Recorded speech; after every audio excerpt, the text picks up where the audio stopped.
Morning, sunshine. Morning, guys. So what are we thinking today? We'll have to check the forecast, but I'm pretty sure it's flat. We got north winds and good water clarity, so we'll see where that leads us. You never know with the ocean. It's different every day.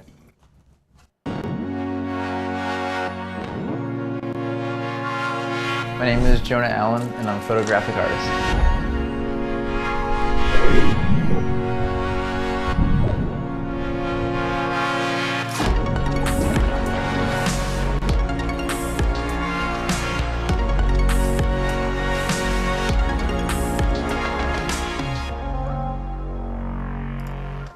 Dead low tide is right now, so that could be really interesting. It's gonna be first light soon, so let's get out there.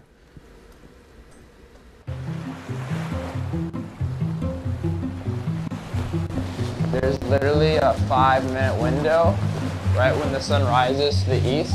Like, when that light kisses the sand, it has to be really soft, because after 5 minutes it gets too harsh, and then the difference between the highlights and the shadows is like too distinct.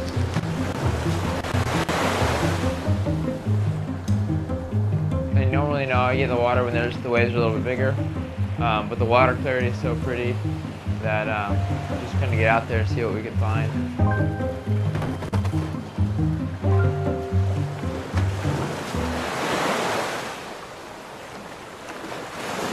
I picked up a camera when I was probably 14 or so, and I just never put it down.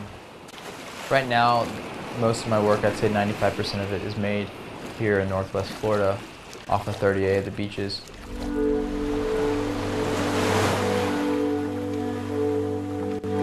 Not only is it absolutely beautiful, I mean, there's all this water around to be explored, but my favorite is where we're sitting right now, and these are called coastal dune lakes. Biologically, they're very rare and they're imperiled, so they're just these incredible, really biodiverse ecosystems. This outfall or this outflow, they change every day and they change on an hourly basis. You could come back here tomorrow, it could be closed, or it could look entirely different. And so I love how dynamic they are because they always keep me coming back. It's a photographer's dream.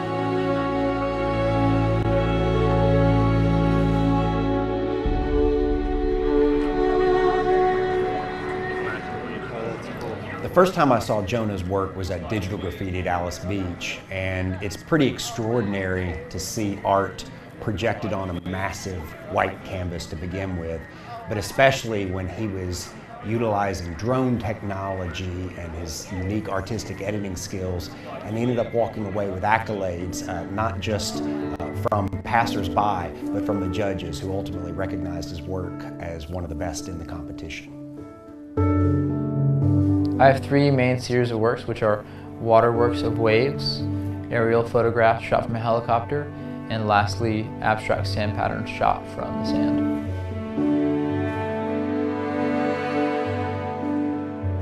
Sand is something really interesting to me because it's a medium that leaves a visual trace of what's come before you.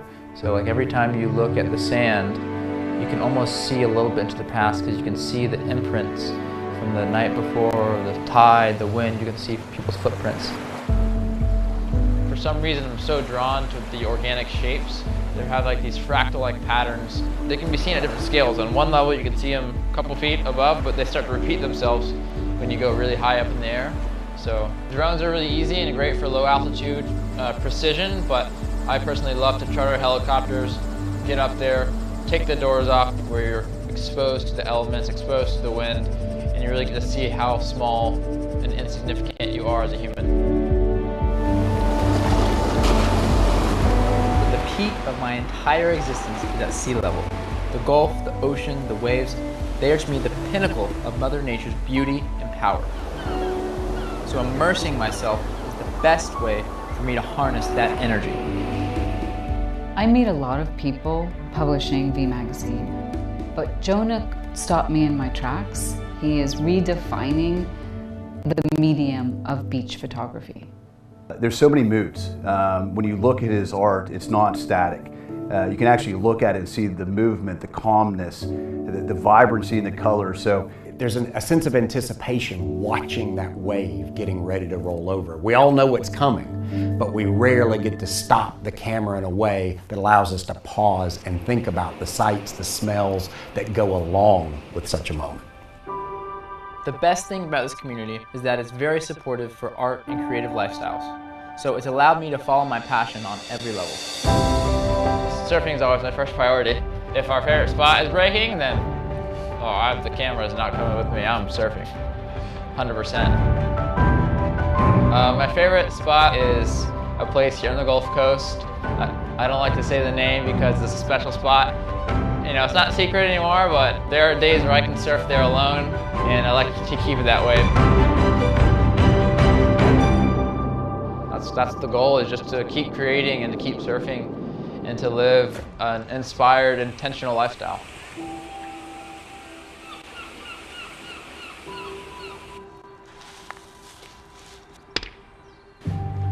So the next step of my career is opening my own studio. And I'm really excited to share my work in such a tangible way. Hey guys, thank you guys so much for coming, I really appreciate it. And yet, it's still just the beginning of my journey, which is exactly why I chose this path. First and foremost, it's the willingness to show up, the determination, and I just haven't given up. I think what really makes Jonah unique is that he's passionate. He's passionate about our community, he's passionate about the subject matter. He's taking us into the moment, not to the place as much as the moment. He's young, he's intentional, he's focused, and he is so darn good.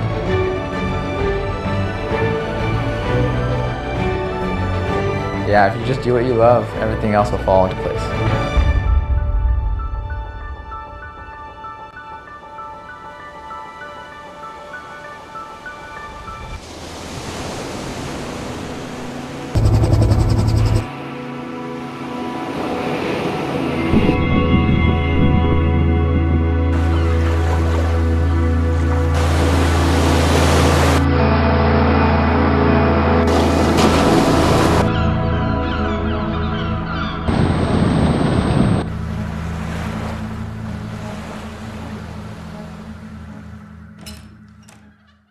Morning, sunshine. Morning, guys. So what are we thinking today? We'll have to check the forecast, but I'm pretty sure it's flat. We got north winds and good water clarity, so we'll see where that leads us. You never know.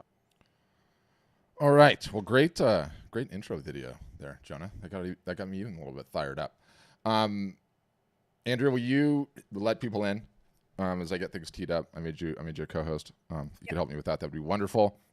Well, welcome everybody. Fired up to have you for this interview of Jonah. I want to get into the agenda right at the top. So, where we're going to go in this whole thing. The game plan is to interview Jonah a little bit. I'll ask some pointed questions and go into some detail on some things.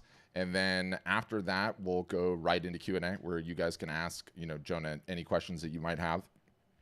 He's got really just an incredible story, as we'll get into in a second. And then, then we'll do the Q&A. So I'm excited about that. And I'm excited about this being a new concept for us at Art Storefronts, right? We're a pretty heavy content marketing agency, and we get a ton of social media comments. And a recurring theme in the comments is always show me what artists you've made so incredibly successful. Where are the artists that are so successful? And I hate that premise, right? Because the premise implies that somehow you sign up for some service and magically you have a huge art business and you're massively successful. If you ever hear anyone promising that, it's snake oil run in the other direction.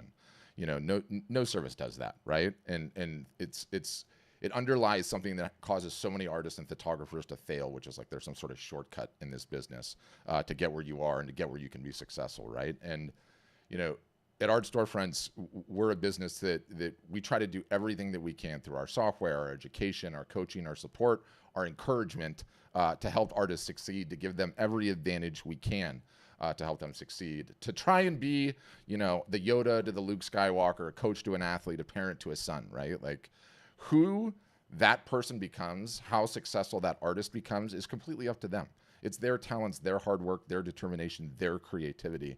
And we feel we've succeeded as a business if we somehow help in that process in the slightest and get them going a little bit quicker in the direction of what they determine to be success for their business. And what I realized though is in starting this new series in which we're going to pull in some of the most successful customers that we have that are really, really growing incredible businesses, because I realize it's an amazing accomplishment to have a few of these artists and photographers as customers that are potentially in the top 1% of artists and photographers that are in the working world today. And the fact that Jonah got there as a 29-year-old is, it's staggering. There's, what I believe to be a ton that we can learn from Jonah. And, again, the fact that he's achieved it at such a young age. And so the goal of this new series, both with Jonah today and then the artists and photographers that we're going to bring in the future, is really try to unpack some of the secrets of their success, find out how they've been able to achieve what they've been able to achieve, and then to have you guys leave with something that you can implement in your business. But, I'm also super excited to offer up stories, like Jonah's, to show what's truly possible, to show what's truly able to be achieved as an artist or a photographer. And it's so much better to hear it out of their mouths, rather than from us, the company. And I'm acutely aware of how hard this business is to make it, right? It's really, really difficult to get going in this business, and hope goes a long way, right? You guys are all solopreneurs dealing with the ups and downs of the constant marketing and trying to make it in this business. And so I think my hope is that, hearing from Jonah, how he's done it, how hard he's worked, what's worked for him, and then your questions will leave everybody with hope after the fact. So I'm really excited about this series, and you guys will get emails. You'll see us on Instagram. You'll be talking about all the ones coming up. So that's the game plan. On that note, let me introduce Jonah as a final. We're recording this session. It's streaming. We're going to send it to everybody that signed up for this. So for some reason you have to go, I totally understand that. All good. We'll send everybody a copy after the fact, as well as any links that we end up bringing out or talking about, or anything that Jonah throws out there, and all of that. So on that note, Jonah, you ready to roll? Let's rock and roll. I'm stoked to be here. Awesome. Now, I played your intro video up front because I thought that was cool, and I wanted everyone to see it. But let's assume that no one saw it because we had so many people that joined late. So I figure I want to start with sort of the origin story. And I know you pretty well, but there's a ton I don't know either. So I'm going to ask some pointed questions. I'm going to do my best Barbara Walters impersonation, try and hit you with some curveballs that you didn't see coming.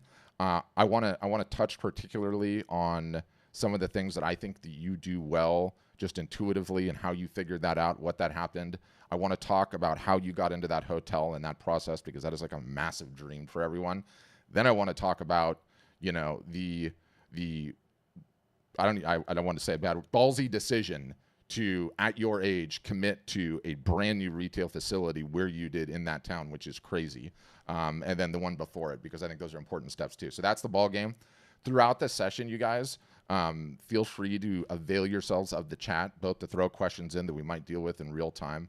I want to make this laid back, fun, interactive, like we usually do them. So Jonah can answer those directly. And then, like I said, we'll go about 2 hours, try to do some interviews, see where it goes, and then into the Q&A, and you guys ask questions to Jonah directly. So start with the origin story. Where'd you grow up? Were there artists in the family? When did you pick up the camera? All that kind of stuff. Yeah, it's funny. I grew up in Atlanta, Georgia, and all my work is based on the water. So no artists in the family. However, family loved music, and music was a huge part of life. Going to concerts, my first memory is my dad taking me to concerts, and that kind of exposed me to just the alternate lifestyle. And I knew from a very young age, I had this deep rooted belief and a knowing that I was not going to live a standard lifestyle. I had a deep belief that I was going to live, an alternate lifestyle. And when I was about 12 years old, I was down here in Florida, where I'm at now, on vacation with my family, and nobody in my family surfed, but for some reason, my parents bought me a surf lesson. And I caught my first wave, and that wave changed my life. It completely changed the trajectory of everything, because I got hooked on surfing. I mean, when I say hooked, I mean absolutely full-on addicted, just obsessed with surfing. And about 2 years later, a friend of mine was given an underwater camera for his birthday. I was probably 14 years old, and he didn't really take interest to it. And so I kind of borrowed it because he wasn't really into it. And I haven't put it down since, and I'm 29. So I'm really bad at math, so I can't tell you the difference, but I've had a camera by my side for that many years. And then, so I was making images all throughout high school, and I was living in Atlanta. I went to University of Georgia. I studied marketing and I minored in art. I can't tell you a single thing I learned from the marketing department at University of Georgia. Not a thing. Don't remember anything. However, I learned a lot in the art school, and I also learned a lot about marketing events, marketing myself, because I had a band and I love music. I worked at a recording studio, and I thought I was going to be a musician. And so I learned a lot about how to work with a team and how to just have an idea and kind of manifest it into reality, working with this band. And after that, I traveled for about a year around the world chasing waves. And then I moved down to Florida completely broke. I mean, I had no money, like literally nothing. Like I spent every last penny chasing waves around the world. 22, 23, 24. Yeah. And literally no money. I worked at a local coffee shop. And I was like, I was already making images for a long time. And I was making images not as a typical photographer. Most of the time, photography is a service-based job. You're making images for a client, weddings, interiors, portraits. I had no interest in that. I was just making images of the ocean for me, for myself. And I tried to sell them repeatedly throughout college, art markets, ton of failure, ton of rejection. I mean, so much failure, so much rejection. And when I moved down to Florida, I made a commitment that, I'm going to give it a go at art. This is the path. I saw an opportunity in this area where I live, because there was in my opinion, there were no tasteful photographic artists making tasteful work. It's all subjective, right? But to me, I just saw an opportunity with the type of avatar, the type of wealth that's down here. There was just a total void. And I was like, oh my gosh, if I fill that void, if I commit to this, like I can live my dream lifestyle. And that was in really kind of the beginning of 2018. And so we're now in 2023. And so it's taken this long to kind of get this traction to where I'm at. So after I made the commitment in 2018, and by the way, the commitment I made was because of an exposure I got. And in my life, the word exposure is really important, because what you get exposed on, you don't know what you don't know until you get exposed, whether that's education, mentors, just different ways of being. And I got exposed to the art marketing podcast from Art Storefronts. I heard Patrick's voice on the art marketing podcast. I was just listening to, this was before podcasts were, this is before COVID, before there are a bajillion podcasts, but I was listening to the art marketing podcast relentlessly while making my artwork after working 6 hours at the coffee shop. After 6 hours at the coffee shop, I'd come home, I'd put that podcast on, and I was literally making my art, like not just taking the photos, but I mean like making the frames, doing the actual production of the artwork. And then I signed up for Art Storefront somewhere in 2018.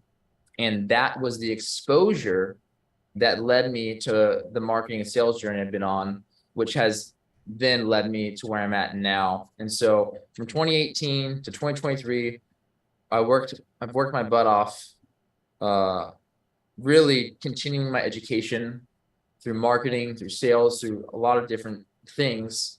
But really the catalyst was Art Storefronts. I will take that praise gladly. I want to drill into where you are in Florida, because most people don't understand. Give us a little bit of the backdrop of where you are in Florida, and then what it's like, and the reputation up and coming city, because I think it's an important part of the narrative.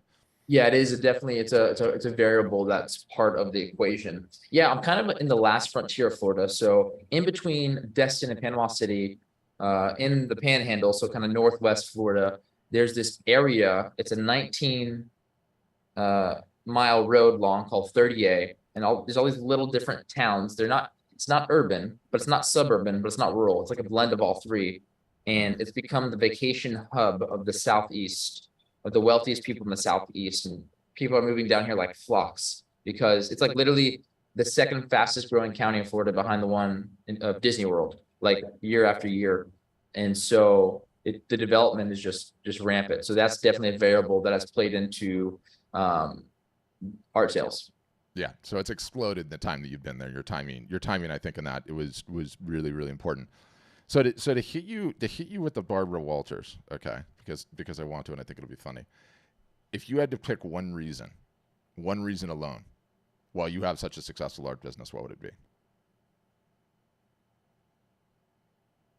I'm gonna give you two reasons, actually. One's gonna be internal, one's gonna be external. Internally, under my control, I think, and this would be the number one answer. If I just had one answer, it'd be this one, but it would be a commitment. I made a commitment when I started in 2018. Like when I say started in 2018, I was already making images for 10 years, but really started trying to sell my art in 2018, like full time. I made a commitment that I'm going to give this my best go.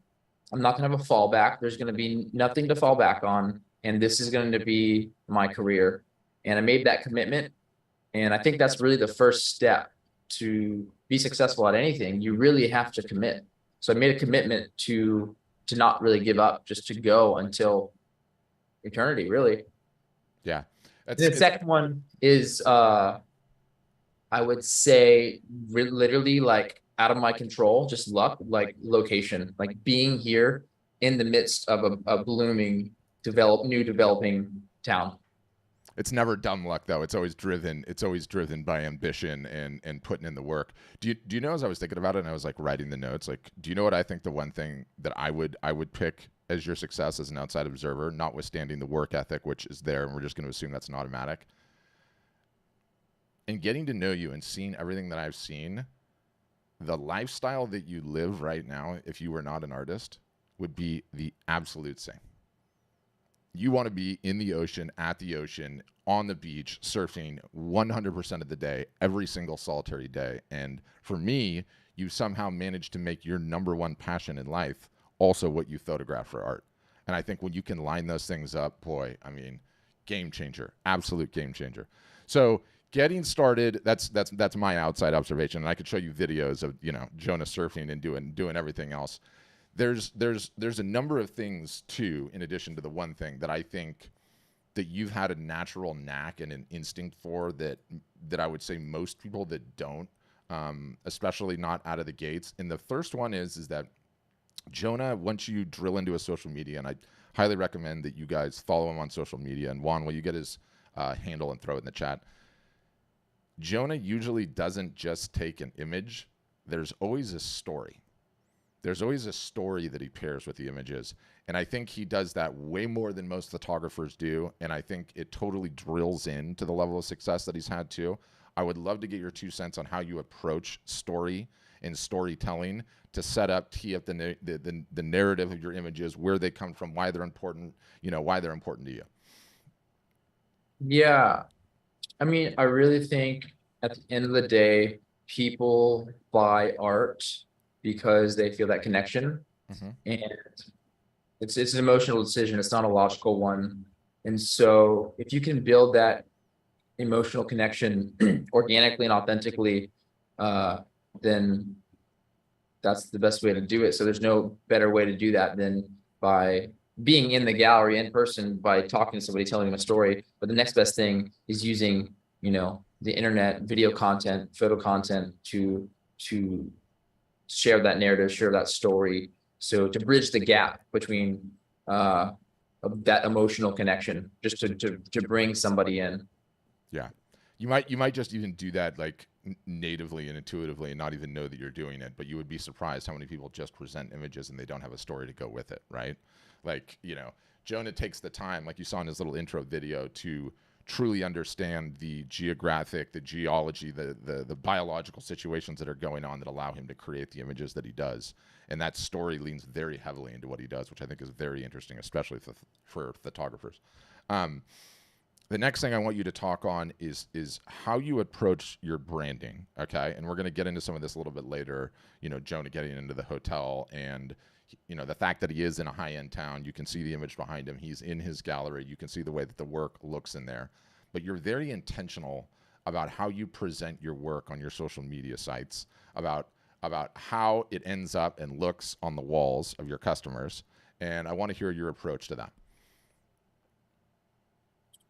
Yeah, so when I first started, I had this belief. I'm not sure where I got it from. I saw the vision of, I saw an opportunity, and I really wanted to price my work in, I mean, it's everything's, you know, perspective, but at that time I wanted to price my work high. And in order to have the, what's the word I'm looking for? And just in order to price the work high, in order for someone to see the value in it, there has to be more than just the image. There has to be more beneath the surface. There has to be story. There has to be a lot to support that value. So my approach to, I guess, branding, you know, personal branding is just really showcasing mostly only large scale work, priced high, and in my dream clients' homes, you know, really just trying to attract my dream client by just showcasing what I think my dream client, what their home would look like, and what the art would look like in their home. Only putting out that kind of content of like high caliber, of high quality, so that way I'm attracting that dream client, that avatar. Yeah, and it's been really interesting to observe that, right? Because, you know, all day long, what am I doing? I'm telling people like, look, increase the content production, right? It doesn't matter what it looks like, right? I need all of you guys doing more of it to get there. You know, I stand by that opinion. That's important. I mean, how many times have I razzed you recently about not posting enough on social? Plenty, right? But Jonah has taken a different tact in the sense that, great question, Gary. We're going to get to that. In the sense that he does not let it out the front door unless it matches his brand guidelines and his archetype and what he wants his work to look like. And your situation, again, is unique because right now you have an utter, total, and complete geographic business for people that love vacationing in a spot that is very high-end, with very high-end real estate that is booming, right? And so I think that brand is really, really important. Now, you should get into pricing, I think, and maybe talk about the range of what your lineup looks like. Yeah, so right now, I mean, I'm in my gallery right now, and the average price is 11,000. I have a couple I have like a little retail table area where there's my books, some acrylic blocks. Yeah, do that. What do you have in the 0 to 100 range? Acrylic blocks, stationery, my book, and then I have some small pieces of art. But really, everything else in the gallery kind of starts at about 5,000. It goes to like 16, 18, 20. But I'd say my average sale is about $11,000. Actually, I couldn't tell you. If I just looked at the average sale from the last 4 months, I bet it'd be higher. I bet it'd be like closer to probably like $14,000 or $15,000. What did you start out as at like 18, 19, 20? Do you remember? Oh, I mean, I was pricing my work I remember, I'll never forget it. I remember I sent an invoice, my first big invoice for $6,000. It was like for 6 pieces. And I was so terrified. I was so scared. I remember when I sent the invoice that night, I had trouble sleeping. I was like, oh my God, it's so much money. It's so much money. Because I had the belief, right? It all comes back to belief. I had the belief that that was a lot of money. And I didn't have the belief in my own value of my own work. You know, I think like for me, the foundation of everything is belief, right? Our beliefs, you know, make our thoughts, which create our actions, which create our habits. Our habits create our reality, which, you know, determines our destiny. And so like belief is the foundation for everything. So, you know, I guess understanding what your limiting beliefs are, what my limiting beliefs were, and kind of kind of trying to shatter those, peel back the onion one layer at a time. And I still have limiting beliefs right now. It's like I have a, like, so I talk about, I know I'm kind of getting off track here, but like belief is like the foundation for everything for me. So tying this back to what we were talking about, brand and pricing, when I started out, I had the belief that I wanted to price my work high because that's what I just saw. I just saw it'd be so much easier to build a business if the work is priced high because you have so much more margin to work with. It's just so much easier. But I mean, there's way more friction. You have to build the value behind it, through branding. Yeah. So I don't remember what your last question was. I got a little off topic there. No. You answered it, and I kind of like where it perambulated about. What also people were asking, do you call them originals? Do you call them limited editions? Do you call them open editions? Yeah, so everything I do is a limited edition of 12.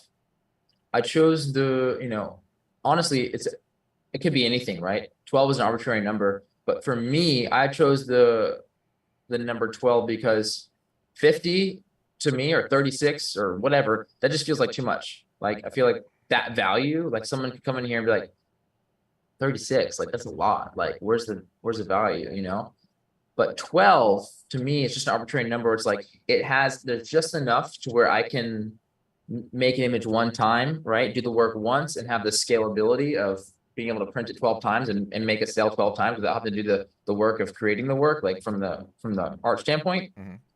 So I just chose 12 just because it felt like a good number and I've stuck to it. Yeah, got it. Do you it's interesting to think too, like you have a finite amount of houses in Al's Beach. You have a finite amount of houses that are going to be built there, right? But everyone has their home piece too. And so if I walk into every cocktail party in Al's Beach and the same Jonah Allen images on the wall, it's going to be like, okay, there's not any scarcity here, which I think is really, really interesting. Okay, so we talked about the branding. I want to talk about how hard you work, but we should probably get into the context of a gallery, because Jonah's going to tell you right now he's loving his life, working 7 days a week with a retail store that never closes. Okay, but I think this would be a good opportunity to, and again, at a high level, Jonah's grinded niche timing mindset, right? One of the rare ones that has a super defined niche, by the way. Which is interesting, that has the level of success that you do, because we have so many customers that have so many different styles and all over the place. The fact that you're selling paradise is amazing, right? Because everyone feels like they're on vacation when they're there, and I think that's a huge, huge thing. We covered the storytelling. I want to hear the breakdown of how you got into the hotel. And what I thought we would do is because I have the video teed up. I want everyone to see it while you're talking, and I'll just mute it. And then you can kind of do it if that works for you. All right, hold on. An intentional story of the lifestyle. Hold on, what did you call this thing? What it's like in okay, so it's just tell us what it is, and I'm gonna get it going. So it's a beach club for a planned development called Alice Beach. The beach club is exclusive. All the communities along 30. There you go. Yeah. Beach club is exclusive to the homeowners of this new urbanist town, which is called Alice Beach. It's like basically a planned development. I mean, it's incredible. I mean, average home price there is probably, I don't know, 4 million, 5 million or so. And actually what's crazy is I didn't do any outbound marketing. I got a phone call from the architecture firm who designed this building. And I was in disbelief. I actually had to put the phone call on mute for a second, because she immediately called me, and I went into kind of like almost like sales mode, because I thought like, oh, I'm an option for this. Like, she's talking to other artists, like I'm an option. And then she's like, I went to kind of like sales mode, or just kind of trying to pitch her on myself and my story. And she was like, no, Jonah, I don't think you understand. We've already selected 15 pieces. And so she told me that. I had to put the phone on mute. I had to like just let out like a sigh. I was just like, oh my gosh, like 15 pieces. Like that's a, I take it off mute, and I am cool and calm and collected. So it's funny. I've tried to pinpoint who referred. So basically somebody referred me to this architecture firm whose client was Alice Beach. And I found out who it was, and I sent her a lot of flowers multiple times, but somebody referred me. And it is because that they saw my work from the consistent kind of hustle over the last couple of years prior to that. So that's kind of like, that's how it happened. It's like luck meets those who, prepare. You can imagine my surprise at hearing this, right? How do I get into interior designers, right? How do I find the hotels? How do I find the high net worth individuals? You don't. They find you. They find you. And you know how they find you? Regular and consistent marketing. Every time I hear a story of someone getting the huge interior design order, or getting into a hotel, or any of the rest of the things, they always find you, which is just a crazy thing to talk about. Let's pivot to the galleries. I want to talk about, tell them what you did step one, okay? And maybe tell them like what level your business was at before you decided to make that commitment, because I think that's important. Where you first got a gallery, which was not really a retail gallery, right? It was like a warehouse type of spot. Yeah, so at that point, I got to look back. I don't have my like accounting software in front of me, but I want to say like I probably grossed maybe like 200,000 before I decided to get the warehouse. Yeah. And so I originally wanted to have a gallery on the main stretch. Think like Pacific Coast Highway, but small town. That's kind of what 38 is. I wanted to have a gallery on the main, road with the traffic, but there's a scarcity of really good commercial spaces. So I wasn't able to get the one I wanted. And then my backup plan, this warehouse became available. And so I got the warehouse. I think it was like $2,000. It was about $2,000 a month for rent. Not super expensive, but it was kind of a stepping stone. I knew it was going to be a stepping stone to eventually get a gallery on 38, which I have now. But the warehouse was really awesome for me because, I had to drive all the traffic there through an appointment system, through marketing, consistent marketing. Because it was literally in some nameless business park off the main drag, right? Yeah, it looked sketchy. Not gonna lie, like it looked pull up. It's like where, but it's crazy. I made it like a really cool ethereal world. Like people I step in there like, whoa, they couldn't believe that this gallery was there. And so I had a grand opening. 450 people came to that opening in 2021. Yeah. Let me just stop you right here. You guys want to talk about Jonas Hustle? Who did you get involved in the grand opening? What did you have on offer? Just pitch me in your opening night pitch. There's going to be what? Your work, a gallery, what else? This is the last grand opening or the most recent one? Both. I saw the photos from both. Man, I had like 12 different food and beverage sponsors, basically provided food and beverage, all local. Automotive groups sponsored, put cars out. It was music, a lot DJ, all of kinds DJ of music. It was a full-on production. Like talk about event. Like I had like 20 to 30 people working the event. Like crazy. And the last grand opening, the most recent one of this space, it was about a month ago. I marketed the heck out of it. Digital ads, organic marketing, Facebook, Instagram, and also did my first print marketing, direct mail through USPS, hit 11,000 homes. What's interesting is the most people that responded were the Facebook ads because it was just so cheap, cost per lead, but I got the most there. But I actually made a lot of sales that night and following up from that event. And from every attribution, I had a sale. So I had one from organic email list. I had one from organic Instagram. I had one from the mailer, and I had one from the ad, which is just crazy. Crazy. So just to wind back for a second. So what was the total term that you were in the business park warehouse before you got to where you are today? That was from 2020. So the signed the lease in December 2020, moved in like early 2021. So I was there from 2021 all the way to March or my lease ended February 28th of 2023 this year. Got it.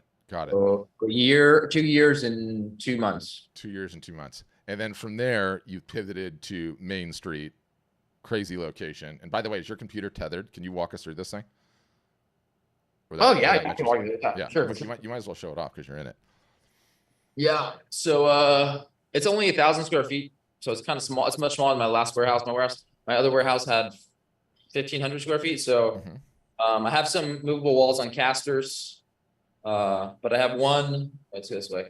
It's inverse. Yeah. One wall of continuous work, big work, and then kind of this movable wall, 2 walls together, and then a little couch seating area, and then some more work here, little book pedestal right here, and then my little desk and little retail land here.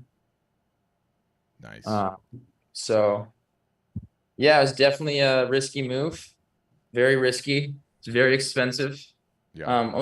For me, for an artist, right? It's like the rent here is, I mean, yeah, it's expensive. For me, it's expensive. And you should say, what are the demands on how many days a week that business is open? Yeah, I'm required by the landlord to be open 7 days a week. 7 days a week. Lest you think young Jonah is successful not from grinding it out. Now he's going to pull his hair out. And by the way, we should tell everyone, just so no one else throws it out. What do you often refer to in Facebook and Instagram ads? Man, I haven't thought about that in a while. You haven't got it in a while? He's called saltwater. When we posted stuff, they call him saltwater Jesus. Well, let me tell you, with the 7 days a week job right now, saltwater Jesus is not as happy as he has been in years previous. So you're grinding like crazy, which is amazing. So, and somebody threw it in the chat, like, you're sort of following Weiland's business model, which is interesting too. It was a huge risk for you to sign that first lease, even, a ton of money out of pocket. And now this one, because it's Main Street, like the rules are more difficult. And I think, the interesting thing, and our customers will appreciate this. How long have I been harassing you to take care of the $100 and cheaper portion of the lineup and the merchandise in there? Long time. All right. And what has he done now? He's got it in order. And what's so interesting is the combination of his photo book and his greeting cards. I still want him to do stickers. Now the foot traffic is starting to come because you're lighting up as a summer destination. Like how many books have you sold in since the gallery's opened? Just throw that out there, because I drill into everyone's head. Non-wall art is a part of the lineup. Not everyone's ready to buy wall art all the time. And you have to have something that they can purchase and reward your creativity with, right? Yeah, let me just say, for all artists, publishing a book was a lot of work, but it has been incredible to have the cash flow from the book. Okay. What I did, should I tell the process about the book? Yeah, if you want I think it's super, super useful. I mean, the book, having the book is what allowed me to get this space, like having that cash. Mm-hmm. I'm not going to talk about the art side of it. For the reason I created the book was, an art reason. I'm just going to talk about the business side of it. Good. But, and the marketing side. But I worked on this book for like 5 years, shot 50,000 photographs, consolidated down to 200 something photographs. It's 424 pages long. It's 8 pounds. I decided to self-publish because I could maintain 100%, of the sales. But I'm responsible for filling it. And so I hired a company, publishing company. They're basically my middleman. I had a project manager, a designer, and I worked with the company. It was printed overseas. They were shipped here. And what's crazy is I pre-sold them for like 7 months before they were actually here. Mm-hmm. And the pre-sale, I did probably 80 grand from the pre-sale, which more than paid for the cost of the books. Yeah. And you should say, what size is your list? Oh, it's not very big. It's 9,000 people. Yep.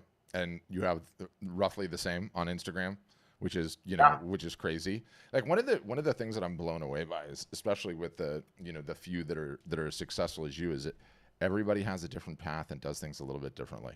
There's like no thing that's like 100% consistent, like we have customers that are at your level that, have 350,000 followers on Instagram. And then you've got Jonah here, with 9,000. Like, it's not a huge part of his business, which is why I keep harassing him to increase his content production, because I believe it can be, right? And it's still a really, really potential important part. But it's crazy. Huh. the number one marketing attribution from the book sales is Instagram. Yeah. Hear that? Why Instagram is the most important profile to be marketing your work on, right? And why having a sub $100 price point. But you did really well with the calendars too, right? Yeah, maybe like $10,000 in calendars, maybe. Yeah, which is crazy for a first run. So I think you're proving out the merged portion of things, quite a bit recently. Heck of a journey so far. Insane that you are where you are at 29. Still have a ton of work to do. Excited to see where your career is going to go. Not excited to pay the fresh orchid bill in your gallery because it looks like you probably have to replace those quite often. But that aside, I think, unless you have anything else you want to rant on, I think we open it up to questions. Yeah, well, I already kind of touched on it, but I think one of the most helpful things for anybody, no matter what you're doing, is really like sitting with yourself and just really questioning, like, man, it's a great quote. I can't remember what it is. I'd say it, but it's about beliefs. But it's like basically like we don't think to question our deep beliefs. And I would just encourage all the artists here to really sit down with yourself maybe take some time, think about it for like a week, but really kind of write out all what your beliefs about your art business are, about your own art, about yourself, and start to compile a list of core beliefs. And then, a week later, see what beliefs you want to keep. What do you want to, like, which ones are serving you, which ones are not serving you? Because like beliefs are like really the foundation for everything. But yeah, I think that's like, for me, like that has been really helpful. Another thing too, there's a book that has really profound impact on me, which is what the concept of the book is something that Patrick and Nick teach, and everybody in Art Storefront's team teaches every day. And the book is called The Slight Edge by Jeff Olson. And the concept is every day we make decisions, right? And our decisions compound over time. They're going to compound either positively or they're going to compound negatively. And this is in all areas of our life: our health, our relationships, our finances, our careers, our personal development, our spirituality, our faith. And if you want to have exponential results, which only 5% of the population has, quote unquote success, then you have to make simple daily disciplines that are easy to do, but they're also easy not to do, right? Making those simple daily disciplines, they compound over time. And that for me has been like a really profound book and is what's led to this, this kind of growth. So I definitely think I'll put it in the chat here. It's called The Slight Edge by Jeff Olson. Definitely everyone should read that book, because if you live the slight edge, then your life is going to get much better. And the other thing about that is defining what success looks like for you, like having an end goal and working backwards. If you don't know, for me, at least, if you don't know where you're going, if you don't have a heading, then you don't know which way to sail every day or every minute or every hour, every week. You're just kind of meandering. So I don't know about you, but I don't want to meander. So it's really important to have a heading to stay a course. Yeah. And if you know what, we might as well just peel that onion back a little bit, because I know you well enough. How many hours a night do you sleep? That's a great question. And I have this ring on. It tracks my sleep. It's called an Oura Ring. I sleep 9 hours pretty much every night. 8 to 9 hours is my average. Unbelievable, this guy. Jonah doesn't drink, sleeps 9 hours a night. Okay, works out like a crazy person, and is somehow working 7 days a week. So I mean, unreal, buddy, unreal.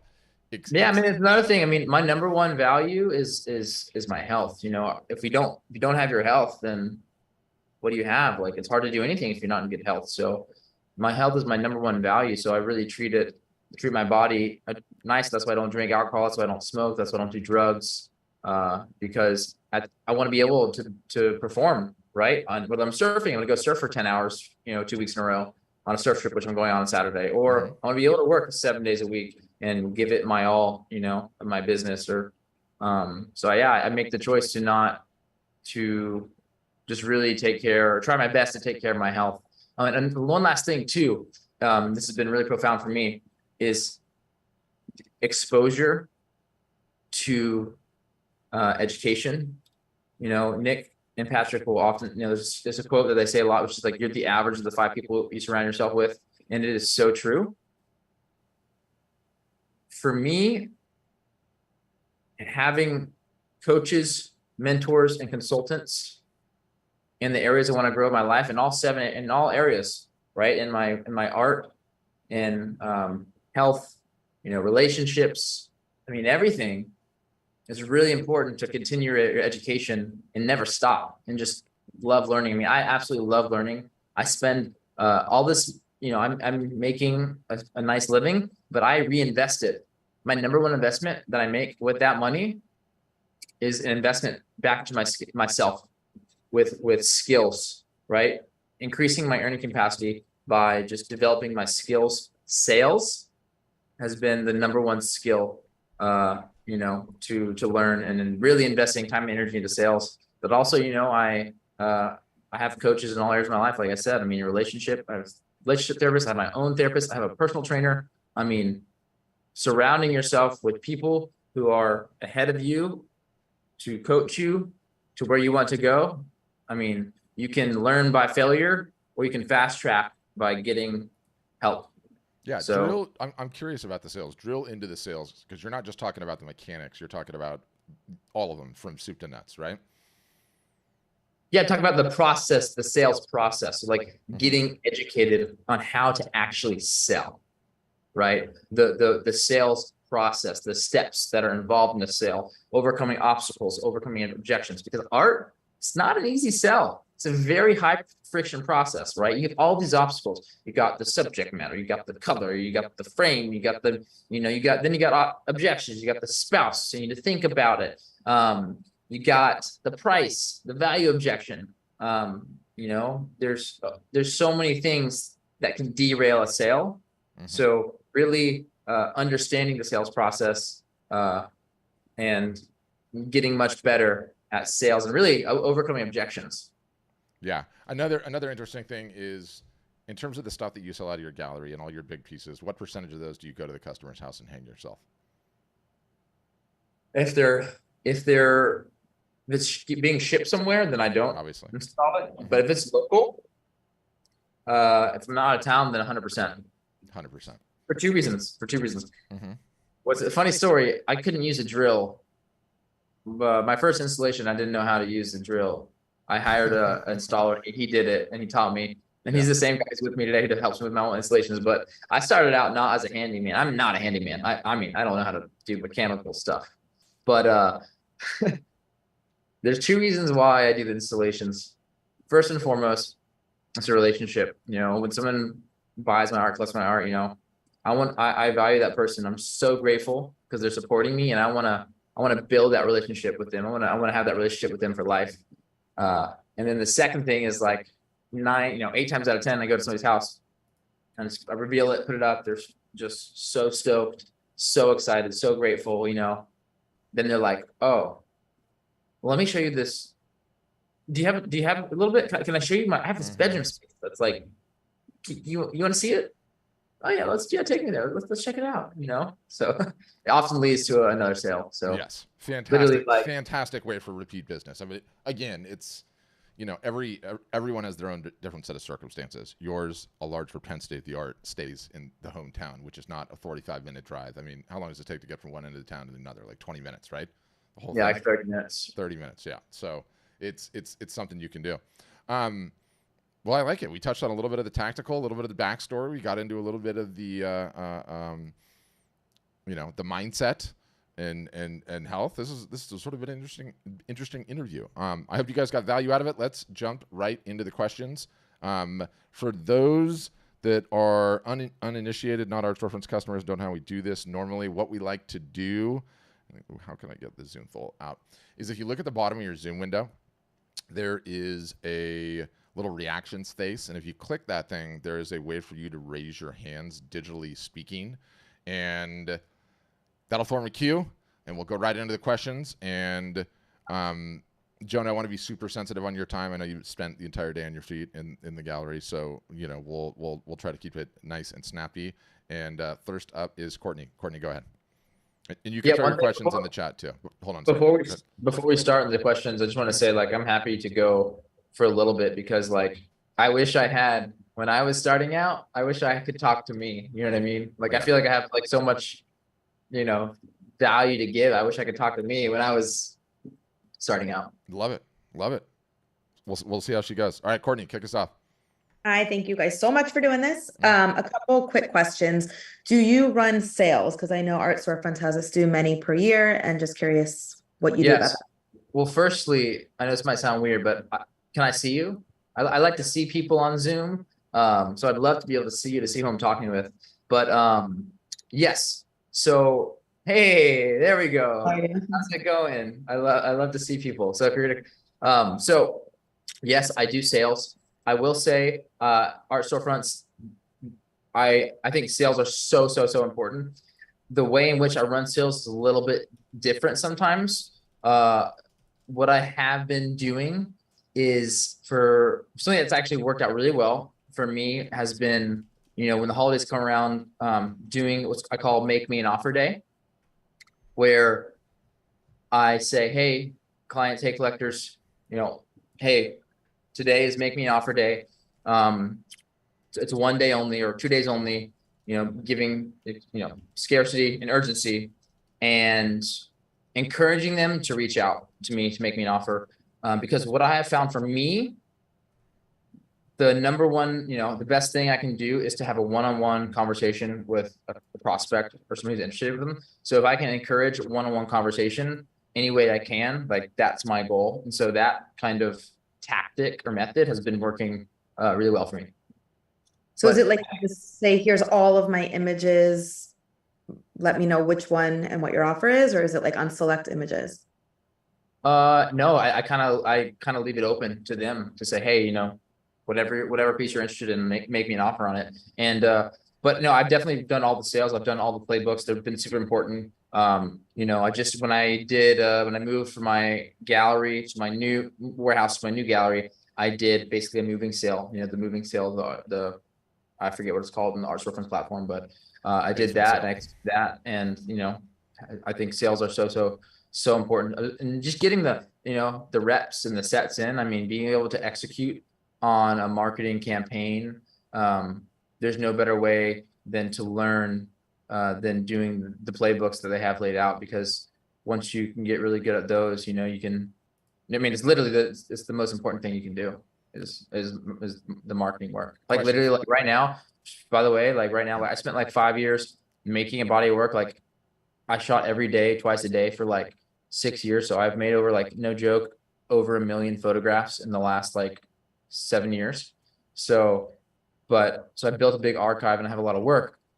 But right now, my allocation of time is like 90% business and not marketing and business, 10% artwork. Yeah. It's a little bit inflated right now because of just the current situation I'm in. It'll even out to more art and less sales, but like, I think that is a good insight that you really got to spend a lot of time marketing and selling your work, because it's literally like there's nothing more important than marketing and selling your work, as long as you have really great work to sell. Do you how often do you negotiate when somebody walks into the gallery and wants to buy a piece?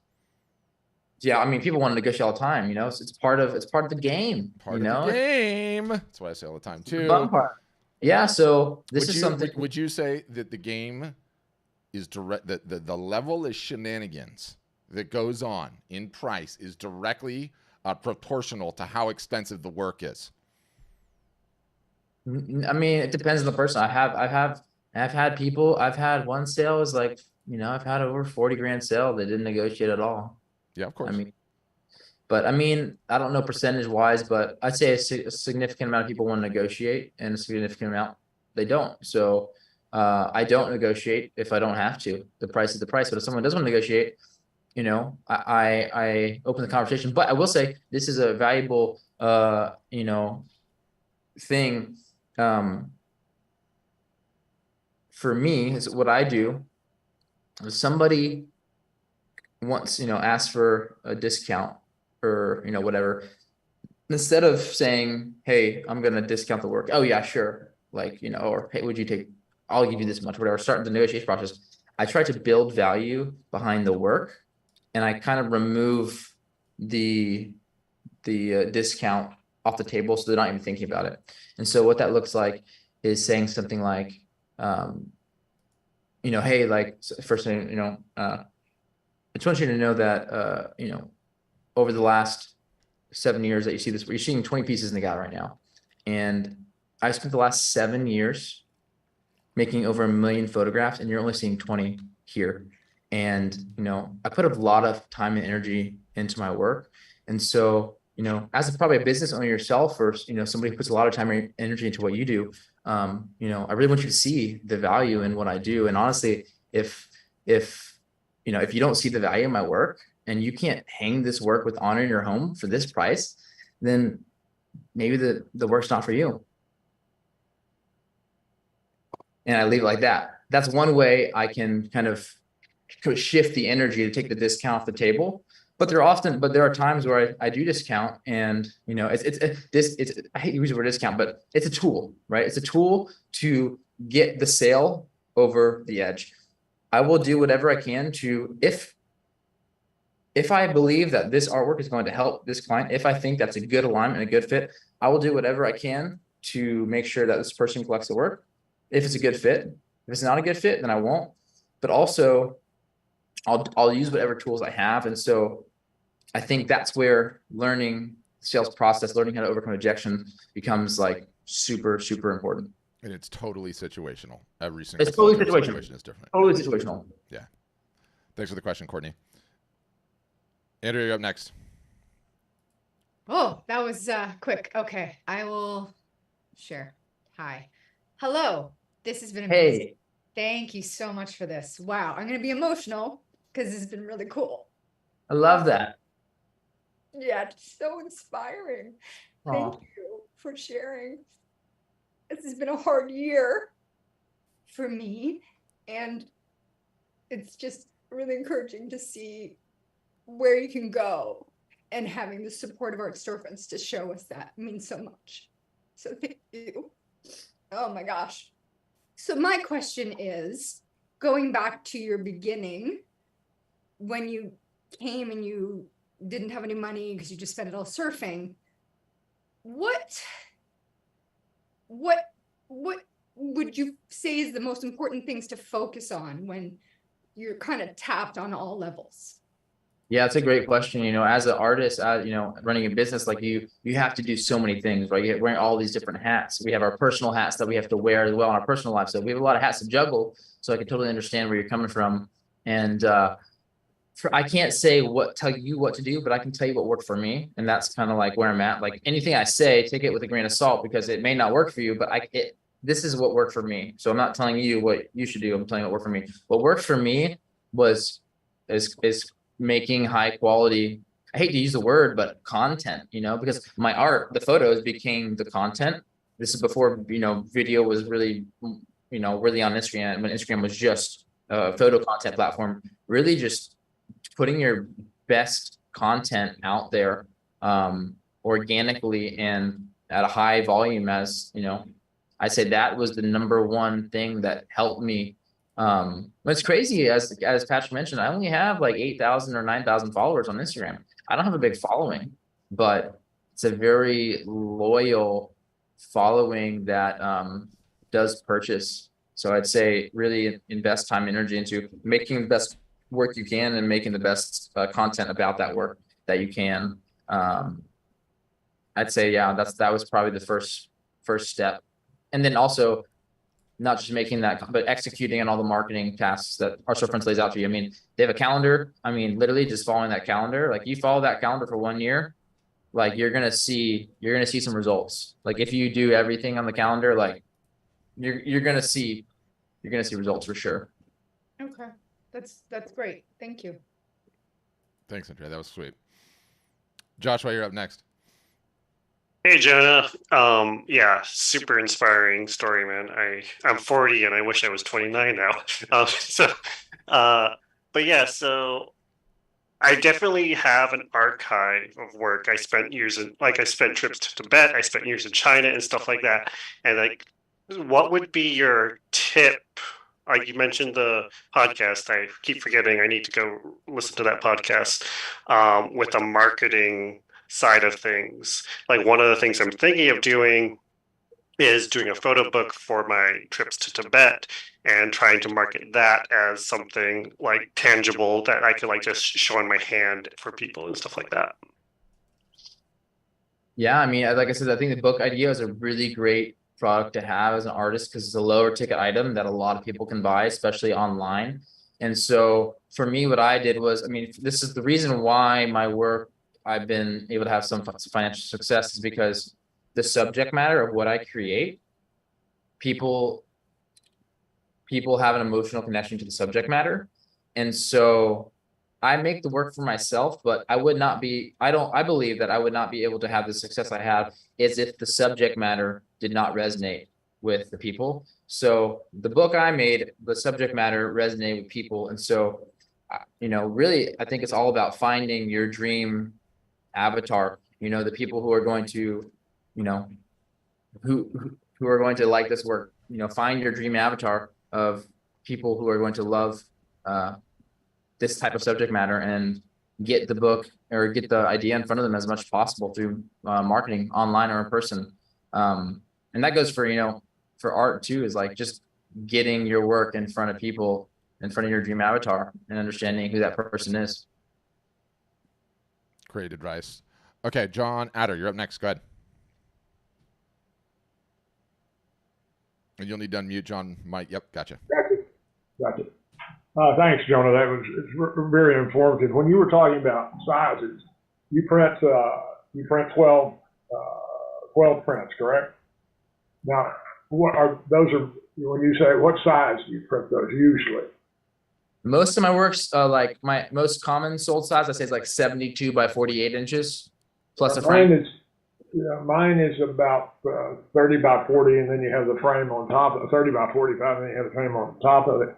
But I also I'll print 10, as an addition of 10, and then I add 2 artist books. Does that make sense? Of course, do an artist book? Mm-hmm. Yes. And do you have other sizes? Say I come in and I see this beautiful thing, but I don't have a place where I can put one that size. So do you come down to a 20 by 30 or something like that? You can print it. Do you count that as part of the edition, or is that a new edition? Great question. I'll do any size within the 12. So I do mostly made to order. I won't make all 12 in advance. I only make one at a time. And each subsequent edition is usually a custom size or the right size for that client. I try to make things as personal, but yet as simple and as possible, if that makes sense. Right. And so, but in the one gallery where the woman had she said, as we sell one, the price of the next print in that edition goes up. Do you do that, or is that her bailiwick? That's a great question. I do that. And the reason I do that is it goes back to value and incentive. It goes to incentive. It does. It does move some people. The increasing price will definitely move somebody. Also, here's something really useful, a tactic that that's related to this that people can use. And sometimes instead of going for the full sale of an artwork, sometimes what I try to do is when people come to the gallery, I don't have the mentality of like, I want to sell to this person. That's not my goal. My goal is to get the person to make a purchasing decision. A yes, they're going to buy artwork. A no, they're not going to buy artwork from me, right? If I can help them make that decision, then like that's my job. And like if they say no, if they determine it's a no, then great. But if it's a yes, that's the first step. And usually what I do is I get a deposit. I get a small deposit of $500 to hold a piece, right? And then they'll decide later the rest of the decisions, right? The size, the format, so on and so forth. That's something that if you guys are in conversation, with a potential buyer and they give you some sort of, objection or oh, I don't know right now, you can say, hey, listen, this is one of one, or this is, whatever edition you're doing, this is an original piece of art. I can't control if someone comes and buys it. So if you really like it, I highly encourage you to put down a small deposit of just $500, and I will hold that piece, for X amount of time for you. Right. And then once you get the deposit, it's like the sale is basically closed. It's so much easier to get over the rest of the other obstacles or the objectives, which are, size, all the things. Love that strategy, by the way. What percentage of your sales would you say?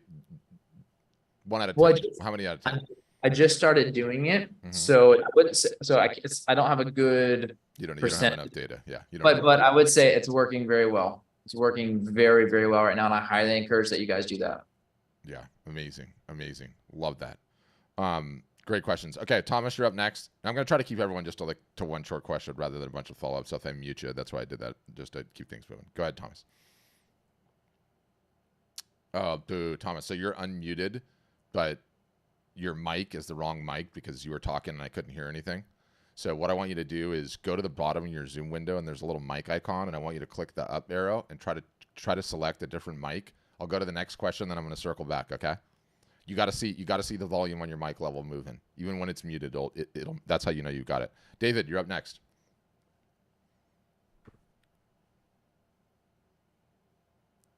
Hey, what's going on? What's up, Jonah? What's up, Patrick? What's up, David? Hey, David.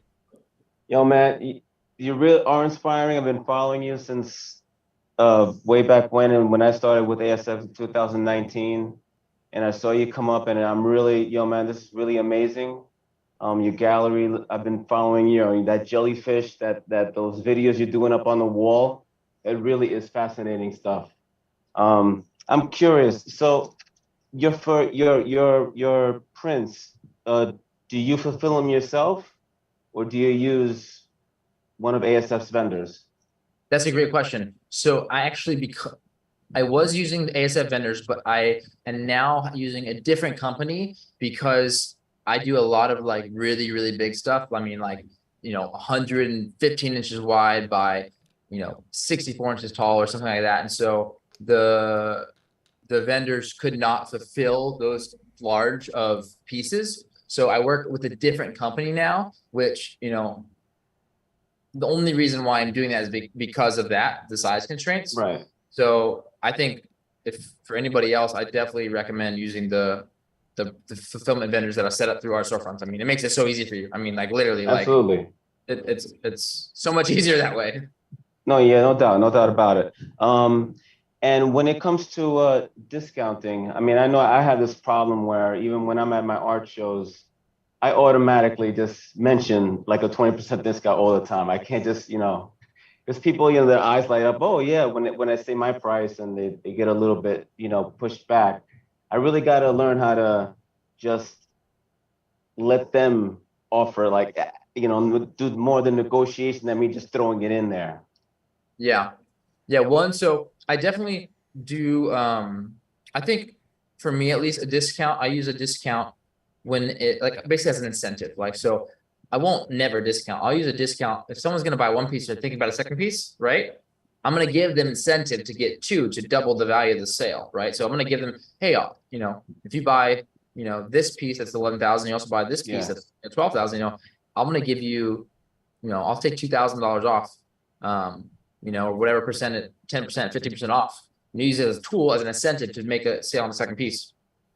However, if somebody comes, so this is the price objection, right? So there's two kind of things with the price objection. They actually can't afford it, or they don't see the value in it. And there's two different ways to handle this. So whenever I get the price objection and they can't afford it, like just not in their budget, and I know it, and you get that information by probing, by asking questions and learning what questions to ask. But if I know that somebody cannot afford it and it's just out of their budget, right, I would still rather make a sale. So what I do is I downsell. So what I'll do is I'll say, you lean into the objection, so you say, hey, I totally understand, my work is expensive, I would have to think about it too, or just relate to them. Because when someone gives you an objection of like price, hey, that's too expensive, they're going to have a wall up. right? They're literally putting a wall. Yeah. But I can't afford it, right? So you gotta break that wall down by leaning into the objection and agreeing with it, right? And then that'll de-arm them. Once they're de-armed, then what I'll usually do is I'll say, well, listen, this piece, this piece I have right here, it's 11,000, and I'm sorry, I'm not willing to sell for any less. Like, the price is the price.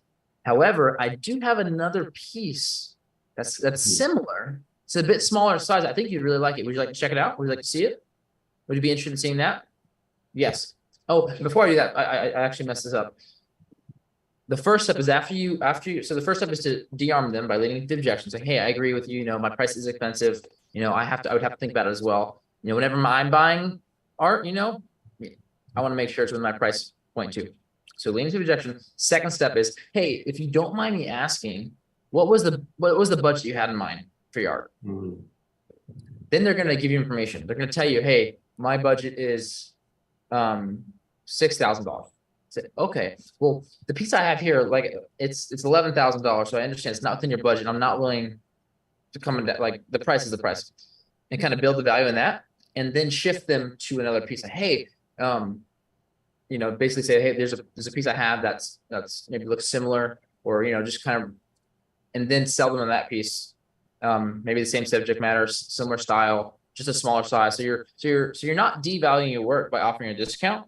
You're taking that offer off the table and you're downselling them on something that's within their budget. Got you. And just one more thing. I've been doing photography for 8 years and been selling for the last 7. And I've never offered limited editions at all. Everything's open edition. But right now I have been working on a series that they're already open editions. But how would you approach, even though I've already started this new series as an open edition, how would you approach it being a limited edition? And I guess you said before that your 12 don't go by, like, say if somebody ordered a 20 by 30, that would be one edition. Somebody comes in, hey, I want a 78 by 42. That would be another edition. Is that how you do it? That's how I do it. I mean, you can do it with the beautiful thing about being an artist is you can do whatever the fuck you want. You know what I mean? Exactly. Like, we create the rules. So the rule, that's right. The rules I've created, it's like, hey, I'm going to do 12 and they can be any size and that's it, plus an artist proof. And so, yeah, I mean, at the end of the day, like, do you need to do limited editions? Do you need to do, open editions? I think that if you're selling at depends on your price point. If you're selling at a lower price point, it really doesn't matter. I think that if you're trying to price your work, higher ticket being, $10,000, $11,000, $8,000, $2,000, $30,000, like, you gotta provide some sort of scarcity, and you gotta build value behind the work somehow, so they see the value in that price. And so one of the ways is saying, hey, is this piece of limited edition? Because you're literally saying it's scarce. Like, I'm only gonna make, hey, this edition is only 3. You're going to have one of 3. Only 3 people in the entire world are going to own this work, and you have the opportunity to own one of these 3. Would it be crazy to have something like, let's say, because I do believe in myself. That's the most important thing. I do believe that I have good work and I'm moving forward. I have a vision. So let's say I had an idea of, okay, you know what? I'm going to take this image. I'm just going to make 3 40 by 60s of a certain metal with a certain frame, 3 of these each, and 3 of these limited edition, and that's it. Would that be like interesting, or you think it's a good idea? 100%. I think that's a great idea. I think you should try it.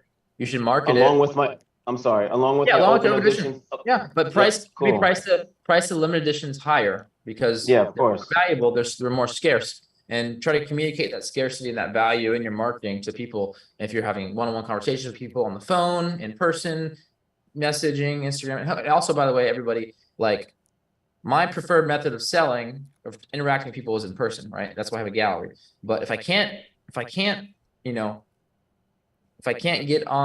person, the next best thing is a Zoom, right? Having an appointment scheduled. Someone can book an appointment. So I have an appointment software. It's called Calendly. And I'll tell you this, like, having an appointment system as an artist, like this actually has been one of the biggest game changers, because when you have an appointment system, it's going to make you value your time. It's also going to make the lead, the prospect, or the client value your time, because they see that you value your time. So having an appointment system has been really important for me. Yeah. And so what my sales process is, if I get an inbound lead from online or in person, I'm going to tell you guys my full sales process right now. I think that'd be really helpful. Love it. For artists. Yeah. I get an inbound lead, right? If I can, I want to, and if they don't know what they want, then I want to have an appointment with them. I want to drive them to my Calendly link to have an in-person gallery appointment or a virtual appointment via Zoom. Most of you guys will have a virtual appointment. Have the virtual appointment. And really in that appointment, you're trying to find out what the person wants, what they like, why. And before the appointment, have them send you photos of their space. Have them send photos of their space with measurements that they're thinking about placing art, and have them send a couple pieces they like. Then during the appointment, you can present to them some renderings. You can digitally put, your piece of art in their home space. I use Photoshop. You can use different softwares. And so you visually are going to show them what that piece of art is going to look like in their home without you having to lift a finger, without you having to order the artwork, without having to waste time and energy. And so that has been huge. Having the appointment system process and having the rendering process for inbound leads is really, really huge.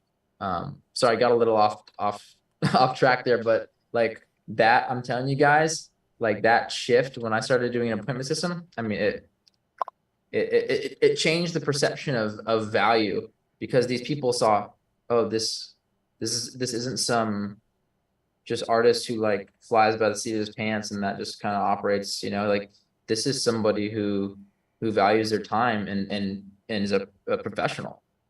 Yeah. And how which elevates the value of your work. If somebody looks at you and sees you as professional and sees you as, valuing your time, that's building the value behind your artwork, because, we produce the artwork. And for most of you guys, you don't even need any software to do it. Like send an email and say, I would love to get on a Zoom. Jonah loves automating his whole life. Yeah, we use it too sometimes, Linda, but how many Zoom sessions do I run a week? A lot. There's a reason. This form of communication is the next best and the next most efficient to in-person, face-to-face. It just is. That's what I was going to say. So the next best thing is phone call. Pick up the phone. If you got a hot lead, pick up the damn phone and call them and have a conversation with them. Try not to text message. I mean, some people do like to message. I do message people. I do close deals through text message, but if I can, I want to have in person. If I can't have in person, I go to Zoom. If I can't do Zoom, I'll have a phone call. Love that. Sage advice for sure. Steve, you're up next. And then Juan, what was the name of the guy I lost? Was it Thomas? I thought it was Thomas. I don't know if he's still in here. Thomas, yeah. Okay, I'll circle back to you next, Thomas. Steven, go ahead. And you'll need to unmute, Steven. I'll let you know when you get it. Mic icon, bottom left-hand corner. Ready to go? Yeah, you're good. All right, perfect. All right, thank you, Jonah, for entering into one aspect of where artists, I think, get lost. And that was in your beginning remarks, you were talking about belief and what that comes down to.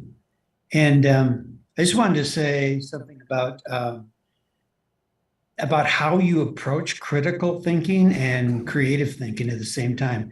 And all of that is based on agreements that you make with yourself or you make with other people. And on the basis of the agreement, you are either, you fluctuate one way or another with the influence that they have.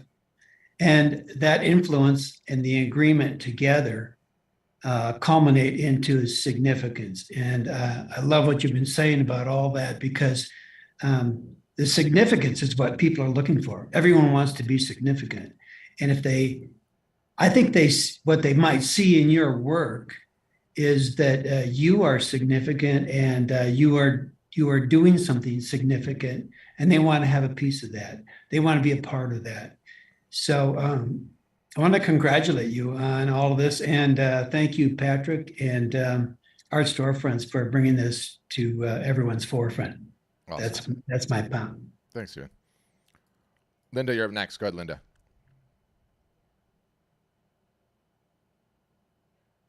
I am here. Okay. Yep, I got you. So, Jonah, thank you so much for being here. Patrick, thank you so much, as always, for putting it together. Jonah, your work is gorgeous. And I'm kind of piggybacking on the limited edition conversation also, and kind of want to dig a little bit deeper on that.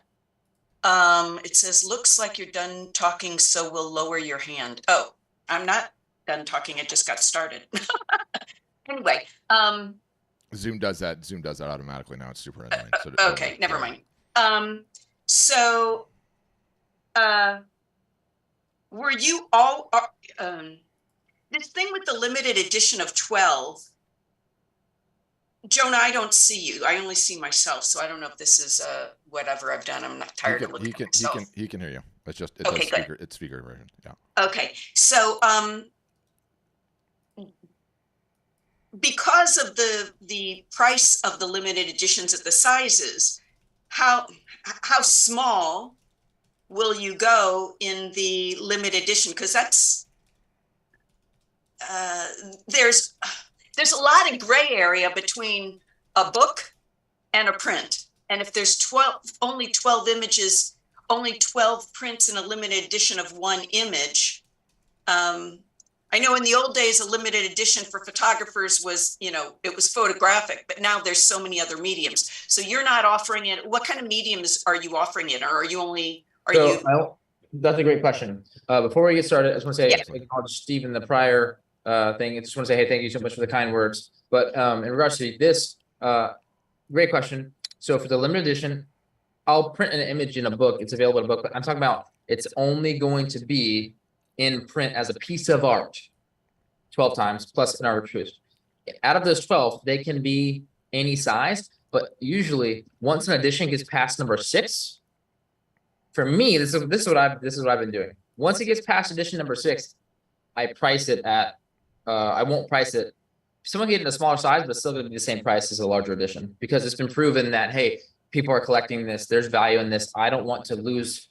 It's like for me, like, okay. So, and also, by the way, everybody, the limited edition thing, you can pick any number you want. It's totally arbitrary. I just like the number 12. I literally just said, hey, I'm gonna pick number 12. Actually, you know what? I started out with 36, and then I was like, it felt like too much. So I cut it in 3. I was like, all right, 12 it is. And that's what I've stuck to. And so for me, I stick to 12, and then after I have sold 6, I will not sell it for any less than the larger sizes. Oh, that's a great hack too. And so, the interesting thing is, of course, the number doesn't matter. It's just scarcity. But to your point, you experimented and hit the sweet spot that worked for you, right? Like when people do limited editions of like 250, it's like 250. Like, it could still work, but it doesn't feel the same, right? So I love that comment. I also think it depends on how much traffic you have, right, and how much you're pricing your work. If I had a 1 million followers on Instagram, or an email list of 1 million, right, and my price points were lower, then it would make sense. But I'm pricing the work higher, and I don't have as many sales conversations, so it makes sense for me to do a lower number. Yeah. And if there's any takeaway, like, one of the things that I realize is like when they see your success, like Jonah is a complete unicorn, right? Like utter, total, and complete unicorn. So there's a ton of rules that apply to him that just doesn't apply to everyone else. So you kind of have to wade through those waters on your own. And it's important to say, right? Like, somebody was asking me in the chat, like, can ASF integrate with Calendly? And it's like, yeah, we could, or we could write our own Calendly software, but you have to drive the demand first to actually do it. And so don't let anything get in the way of emailing someone and say, would you like to jump on a Zoom, right? Which is exactly what you did before you integrated with Calendly. Like, can we get on a Zoom call? I can show you some things, right? You want me to show you some pieces? So, yeah. That's such a great point. The software, it doesn't matter. What really matters, software are just tools, right? So you just try to use the best tools that you have available if you can afford them. So it's really not about the tools. It's just about the person using the tools. You want to use the tools in the best way you can. Yeah. Michael, you're up next. Good evening. Jonah, thanks a lot for your time. I know it's run quite a bit over what you had probably planned on, but a lot of good information. Thanks for sharing. A couple of quick questions about your printing. It seems like you're printing everything on acrylic.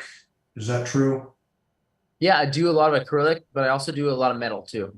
Okay, that was my next question, so you answered that. And on the limited editions, are you, since you're not always self-fulfilling, are you signing these, dating these? How does that work? That's a great question. What I've been doing is I don't sign, I've never signed the front of my work. That was just something I started, like, I don't know why. I just never wanted to sign the front of my work. I always wanted to sign the back. And so I was signing the back of the works. And then what I started doing was creating like a label system. So I have labels that I will sign in addition and, go with the certificate of authenticity, and I'll ship those to my clients, separately. So that way they're still getting a signature, that goes in the back of the artwork with the certificate of authenticity. But if it's being shipped somewhere, I'm not actually physically signing the back of the work. Thank you, Michael. All right, Leslie, you're up next. Go ahead, Leslie. Hey, Jonah, I mostly want to thank you. I grew up on the Gulf and lived in Atlanta for 35 years, so I'm totally getting the vibe. And I just want to share that the impression I got when we were watching the intro video is this profound sense that you're a preservationist as well as an artist. And do you ever get that sense when you're talking with your customers? Do you think your clients have that awareness also?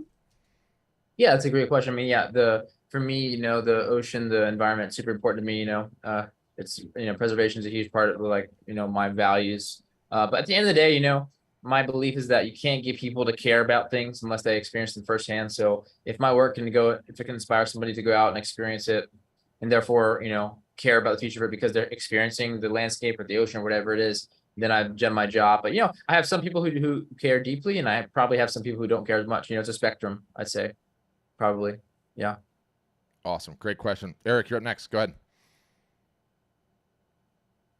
Hello. Thanks so much for doing this. I just wanted to ask, maybe you never had this issue, but do you know why our hate and fear of marketing paralyzes us, and how we can stop refusing to change our feelings on it? Oh, what a great question. So when this is great. This is a great question. So when I first started, this is really funny. I remember 2018, I went through the whole art storefronts, website checklist, getting the website launched. I spent like weeks on it, like kind of procrastinated, like just, finally got it up. And I was thinking like, oh my God, like finally I'm going to be able to make a living. Like I'm going to make a living with my art. I'm going to make all these sales, my website. And then I finished it. And then it was crickets. There were no sales. And I was like, what the hell? There's no sales. What am I going to do? And I was like, oh, I got to get traffic. I got to get traffic to the website. And then with the traffic, checklist. And so to be honest, when I first started, I fucking hated it. I hated marketing. I hated sales. I hated it. I really did. It was so uncomfortable. It was so uncomfortable. You spend all this time and energy to work on something you feel like it's a piece of you, and then you put it out into the world, and then it gets rejected. No one buys it. It feels like they're rejecting you. That's how it feels emotionally. At least that's what it felt like for me. But you have to understand that's not actually what's happening, because this artwork is not you. It's just of you. You just made it. You're not the artwork, right? You're not your website. You're not, your Instagram. It's just of you. And so if you can remove the personal part of it and be able to accept the rejection of just someone not liking something that you put out, that's totally fine. And just dealing with rejection. And so I hated marketing and sales and it's really just kind of reps. You just got to get kind of used to it because it is an essential part of the whole business. Pat did a Instagram live the other day talking about the 2 train tracks, how the art business is 50%, creating 50%, sales. And that is so true. You have to treat both with intent and care. But to really answer your question, how did I get into marketing and sales? I'll tell you what happened for me. I remember making my first couple sales, and for me, it was a feedback loop, a positive feedback loop. I would make a sale, I would dissect how it happened, where they came from, why the sale happened, what went right, what went wrong, and then I would double down on it, and I'd do it again, and I'd do it again, and I'd do it again. And the more sales I started making, the more interested I became in wanting to understand how that sale happened, because I wanted to replicate it, right? It's a feedback loop of like, hey, like almost like a like the mice, like using mice as in the psychology experiment, like literally like getting a hit of dopamine or some sort of result because of my actions, my direct actions. So I just learned to love and to get really interested in asking, how did this occur? Why did this occur when it still happened?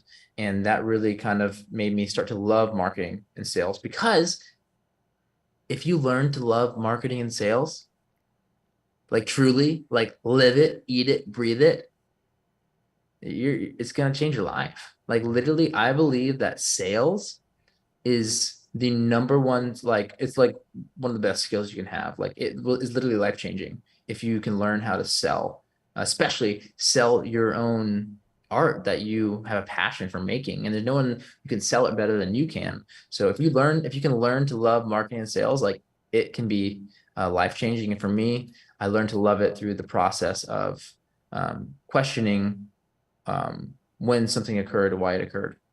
I hope that answers your question. I know I just kind of went on a little tangent there. No, that was flawless. Are you kidding me? Andrea, now I'm crying, okay? Do you know how many days a week I preach that message to have someone else doing it and not have me doing it? Wonderful. Wonderful. That's good. All right. I'm serious though. I'm serious, like you got to learn marketing, you got to learn to sell, and you got to learn marketing. You got to learn to just like fucking love it and eat it and breathe it, because the better you get at it, it's like exponential. It's a slight edge. Like you're gonna see exponential results, and it's gonna fire you up even more. Love it, love it. Nathaniel, you're up next. Well, so many great tips. I appreciate you doing it. My question is, I've been doing some shows right now. I'm getting to galleries. I've just went back, just got back home from a gallery. In 4 hours, there was literally not even one single person walking in. I don't know if you had any experience with getting to galleries before you opened yours, and if not, then my question would be, how do you think your gallery would do if you had someone else working over there instead of you, or how much is it that personal contact that people build in you?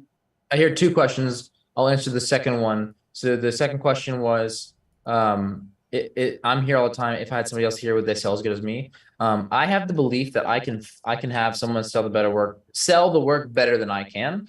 However, that's not my expectation right now. I'm training somebody right now. I'm going out of town in a week. It's my first time I'll be leaving the gallery. So she'll be here for 2 weeks while I'm gone. So it's a test, it's an experiment. We'll see how well the training is and how well her sales go. But no, I have a belief that yes, somebody can sell the work just as good as me. I have that belief. It's going to take some time to get there, I believe. But for me, if I can get somebody to sell the work 80% as good as me, then I'm fucking stoked. How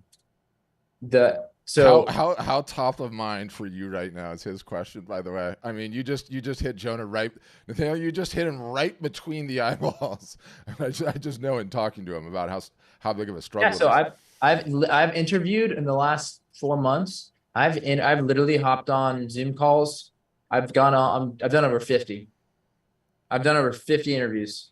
So the people finding the right person is really, really difficult. But I'm not giving up. I mean, I think I found the right person, but there's no way to know until until we get some results and testing. But I have the belief that yes, somebody can sell the work. With me not being here. And the second question you had was if the gallery if like nobody's coming to the gallery. You're kind of cutting in and out. Yeah, but I'll just I have $0 days. There are days where like no, but literally like not a lot of people come in, and literally not a single thing is sold. There are $0 days, but that's okay because I literally just had a record month. So yeah, $0 days are part of the equation. Yeah. Great question though. Glenn, you're up next. And then maybe just take a couple more. We might just have to randomize it unless you really want to try and knock them all out. But again, I want to be super sensitive to your time, so I'm super thankful. I'm happy to keep going. Okay, we'll keep going. Okay, my initial pushback is that really you're doing art for the wealthy. I've been in galleries, before I had my own, and you walk in, it's really condescending looking at you because obviously you're not there with big bank book. So what do you think about, you talk about you bleed, but your work, do you gear your work just to the wealthy, or do you know what, well, this is what they'll buy? So I don't know, just this thing about like a class level problem. Yeah, no. So I don't make my work to sell it. I don't make a piece of art because I'm not saying, hey, I think someone's gonna buy this. I make it because I love the process. I love the process of shooting. When I go out into the water, I feel connected with the divine. I feel immersed. When I'm immersed in the ocean, I just love it. I eat, I breathe it. I do it for the love of it. I do it for my passion. I make images that I want to make, and then I take those because I think, I'm trusting my taste. I have the belief that, like, hey, I don't think I'm the best artist in the world. I'm not the best artist in the history of time, but I think, I make some interesting work. And I think I have the belief that people resonate with it and can resonate with it. And so I make work for anybody who loves the water, However, I do price my work, high. So who can afford my work? I mean, for sure. Like, I am pricing my work aimed at people who can afford it, it doesn't mean somebody who can't afford a large piece. It doesn't mean they can't buy a book. It doesn't mean they can't buy an acrylic block or a small print or some sort of other format or smaller size of the artwork. But my larger stuff, I have a belief that there's value in my work. There's value in what I do, and so I price my work at that value that I believe. And so I hope that answers your question. Yeah, that was a good one. Sorry, you're up next.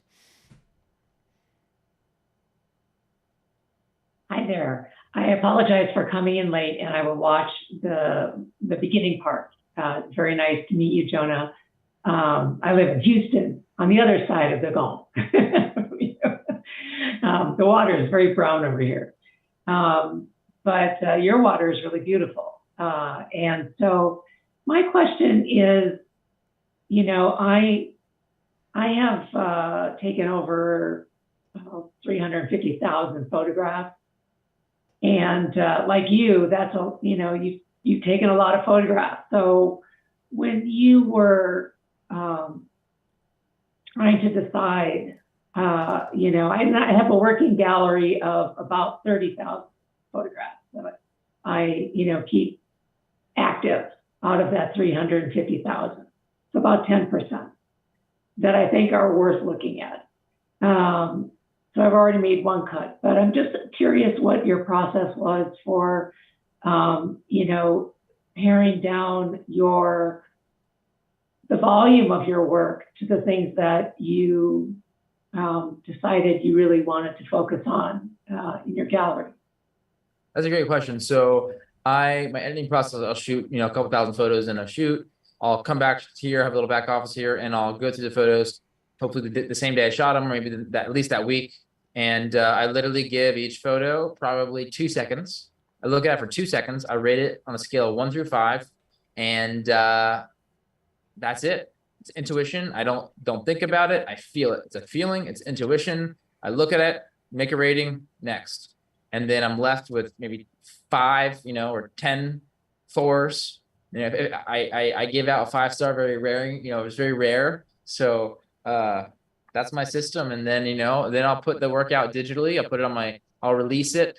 I'll release it, to my email list. I'll draft a marketing email up, say, hey, this is a release. I'll have some marketing copy, some sales copy that goes with that. I'll have maybe a video. Maybe I'll have, some sort of story behind it. I'll try to put that piece. I try to build the value in that piece and the release of it. And then it's a test, really, seeing that does it do well. On Instagram, do I like it? Do people like it? Yeah, so that's kind of my process. And then, I print pieces in the gallery a lot right now. It's kind of like my favorite works over the last 5 years that people like, and then also new works too. Like this jellyfish one, it's pretty cool actually. I just released it like a month ago, and I've already sold 8 of them. So there's only 4 left. So I'm super stoked about that. But I would just say, it's intuition, feeling, do it fast. Love to do it fast. Anil, you're up next. Hi. Wonderful presentation and session, Jonah. Thank you very much. I think you're a born communicator and therefore a great marketing and sales guy. Question for you. I really like your downselling strategy. But I sell some work in art shows, and there is always competition. People can go to other booths. They have seen something else that may be stuck in their heads, and don't know if you have many galleries where you live, but what are your thoughts about when people want to bargain and art fair, art show kind of a situation? Yeah, that's a great question. The way I've dealt with that, there's competition everywhere, right? There's art galleries around here, but there's no art galleries that look like this, that have large scale photographs that are of the water, right? Like I have a niche here, and I've kind of occupied that niche. I've kind of taken it, and if you come to this area, or you ask someone who lives in the area, when they think of photo art, they're going to think of my name. So I've become try to come like a category king, or this is the niche that I occupy, that there's no one else like this.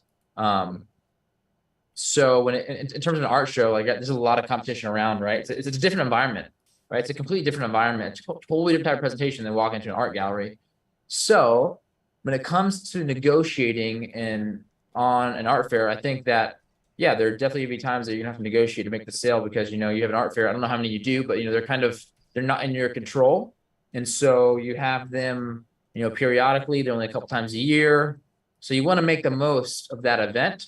So as Patrick and Nick, and the whole our storefront team, you want to have a funnel, right? The number one thing is leads. You want to acquire as most leads as possible, right? So that's big priority. And then following up with all those leads, but also when it comes to the sale, when it comes to in person, I think it just comes down to sales skills and learning sales skills, and being able to read people and to overcome obstacles and objections, during the process, learning, there's really, with art, for me, there's pretty much only 4 main objections that happen, right? I need to talk to the spouse, I need to talk to the decision maker. I need to think about it, or price. Or lastly, sometimes this one's more of an obstacle, not an objection. It's I got to go measure the wall. I don't know if it's going to fit, right? So having, I'm sure you've encountered those before, have you not? Is that before? So I would definitely learn the best ways to overcome those objections, so that by the next time you go to your art show, you have already practiced, how to guide a conversation, so that if one of those objections comes up, you can navigate the sale and still close it. And I don't know if you were on here earlier, but one way that, you can watch the video again, but I talked about how if somebody gives you the price objection and they genuinely don't have the budget for it, you're going to want to downsell them and remove that piece and then sell them on a different piece. If the objection is value, where they don't see the value, which is different than price, they might have the money, but they just don't want to spend whatever you're asking for, that's a value objection. No matter, sometimes if you lower the price, it's not going to overcome the objection. They're not going to buy because it's not a price objection. It's a value objection. They don't see that the art is worth this much value. So in that scenario, you have to focus on building value. And the way you focus on building the value, it's different for everybody. But, you can focus on how much time and energy you spend. You can focus on the quality. You can focus on the story. You can focus on, a lot of different things to try to build value, so that that way that lead or that person can see the value that in what you create. Okay, next up, Brian. Yo, thanks, guys. This is really exciting. This is really helpful. I started shooting about 13 years ago and just started really being deliberate about selling my work. I've really been selling when people just contacting me randomly. People like, I saw this. This is your work. You want to buy? I want to buy it. So I have a handful of questions, but most of them are very direct, simple questions. And then there's one that's kind of a thinker, I think.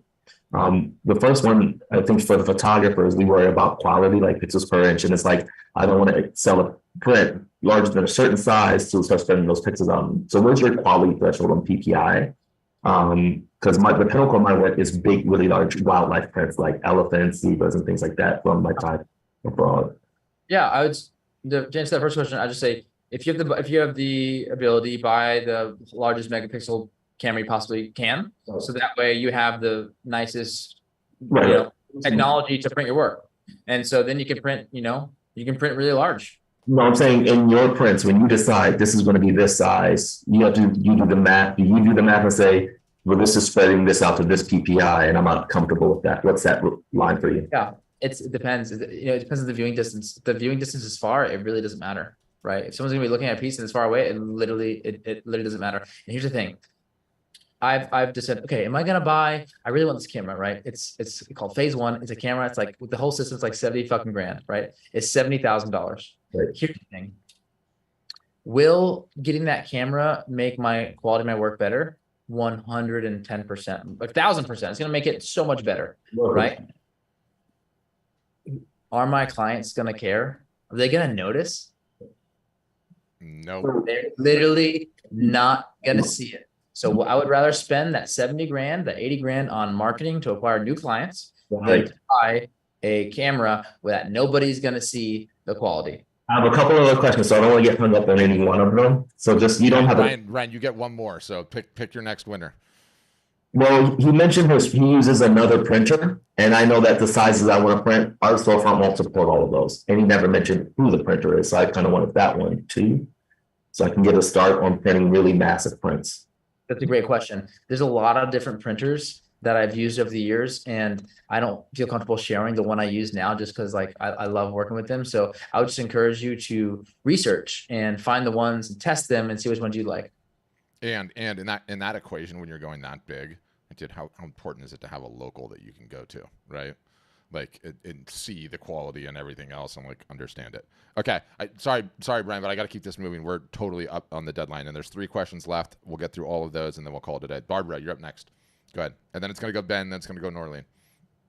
All right. Thank you so much, Patrick. Well, I just recently started my webpage. So actually today was the day that I finished setting up the entire web. And I've only been to a couple calls of Copilot and office hours, and listening to Patrick. In those 2 calls, I've learned so much, you have no idea, the amount of information and how it actually functions. It's great. So I have just a couple questions for you, Jonah. I'm sorry, I wasn't here earlier, so I had another call, so I'm not sure if these questions were answered. Are you based in Florida? Yes. Yeah, cool. Me too. I love Florida. So you mentioned about the interviews that you've done, that's more related of PR, on the PR end of this entire business. Do you work with a specific PR, or do you do your own work for those interviews, how to approach to make the interviews? Do you do it only online? Do you do it, I don't know, what kind of medias, if that has helped to create more flow into and traffic to your webpage? That's a great question. Yes, I do all my own marketing, all my own advertising. However, I have worked with a local person for events to help me put events together. When it comes to PR, public relations, there's the definition of public relations. It's probably different for everybody, but for me, public relations is getting editorial content published, online or in print. And I will say that I have gotten a lot of local PR in the Southeast from a lot of magazines. and those have been large brand builders, and I've gotten sales from them. I don't think it's, if you're starting out, I definitely don't think it's something you should focus on. You should definitely focus on just the marketing activities that our storefronts recommends. But, maybe later on, maybe a couple years down the road, PR is something that you can put time and attention into. PR being the definition of editorial content, being interviewed by, magazines, podcasts, whatever. But right now, just focus on trying to build your email list and have the direct following. And obviously, you can build an email list, you can build a following from getting those eyeballs from the PR, but it's not something that you have to do starting out. Awesome. Okay, Ben, you're up next, and then we'll finish with Norleen. Hey, so very similar to you, Jonah. When I was 12, I stood up on a surfboard. It changed the trajectory of my whole life. I've been on the West Coast since I was 18, pretty much. And I'm focused solely on ocean and in the water photography, as well as I live a little bit inland now and underwater river photography. Is there anything specific to that niche that you did differently to speak to the water people? No, I have a lot of, local clients. I think that you can carve out a local niche for yourself. If there's nobody or in that area, or even if there is anybody in the area, you can become the dominant, water artist in the area. And if that's if that's your subject matter, that's what I think your focus should be. And the way I did it was just really through, like I said earlier, through content, through digital marketing of, Instagram, Facebook, email lists, and then putting on some really stellar events that kind of were the talk of the town. I'd say those two things. I know it's not the best, and may not be the best answer you're searching for, because it's just, what our storefront tells you to do. But really, if you just do what our storefront tells you to do, if you just follow everything, then you're going to be in a good place. How about surf shops or anything? Was that anything you ever focused on or had? That's a great question. I found that I don't really try to sell to, well, firstly, I live in Florida, so the surf sucks, so there's not a lot of surfers here. But firm but fair. But can a surfer buy work? Yes. But I don't market to surfers. I market to people with really, really, really big, beautiful, nice homes. Starting with the end in mind. There's a lot of wisdom in that one too, for sure. All right, Norleen, you'll be our last question. Go ahead, Norleen, if you're there. Okay, wait, there we go. Video. Hello? Yeah, we got you. I think we got you on audio. You sound a little. No? Okay, so yeah. First, I think your connection's a little spotty. I'll make just a remark.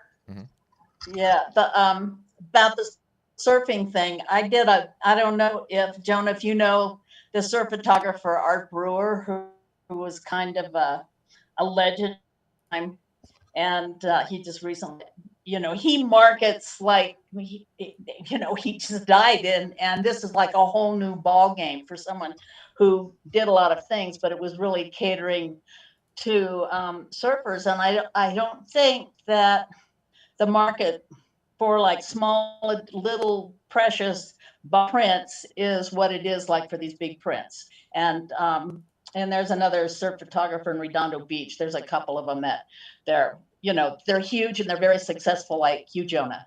So now to my question. When you shoot, and do you shoot a really high res camera or do you use Topaz or some AI to up-res your images? That's a great question. I just use the highest megapixel camera I can get my hands on, and I literally haven't even explored the AI tools yet. Topaz, I've been hit with their ads. I've thought about it. I've just been so busy. I haven't even done it yet. So I'm not even using those AI tools yet. Amazing. Jonah, that session went better than I thought it would. I can't believe how good you are at answering these questions. Do you want to start running office hour sessions a couple days a week? We can talk about it potentially. On behalf of everyone, dude, that was absolutely amazing. Honestly, exceeded all my expectations. Great to talk to you. Totally appreciate your time, your energy, your effort. And, oh, you had some sort of takeaway. Did you have something you want to share? I mean, honestly, takeaway for anybody who's here is just, if you just really commit to following, if you just commit to doing whatever Art Storefronts tells you to do, the marketing calendar for 5 years, you like literally just commit to it. Like in 5 years, your life's going to look completely different. Just commit to it, you know? But yeah, I'm not doing it right now, but in a little bit of time, I'm going to be coaching some artists. So if you're interested in coaching, being coached down the road, that's something that I will be offering, but not right now. So if you're interested, you know, whatever the show notes, or you can find that there. Awesome. Jonah, amazing. Thanks everybody for sticking out 2 hours in length, and have a great day. See you guys later.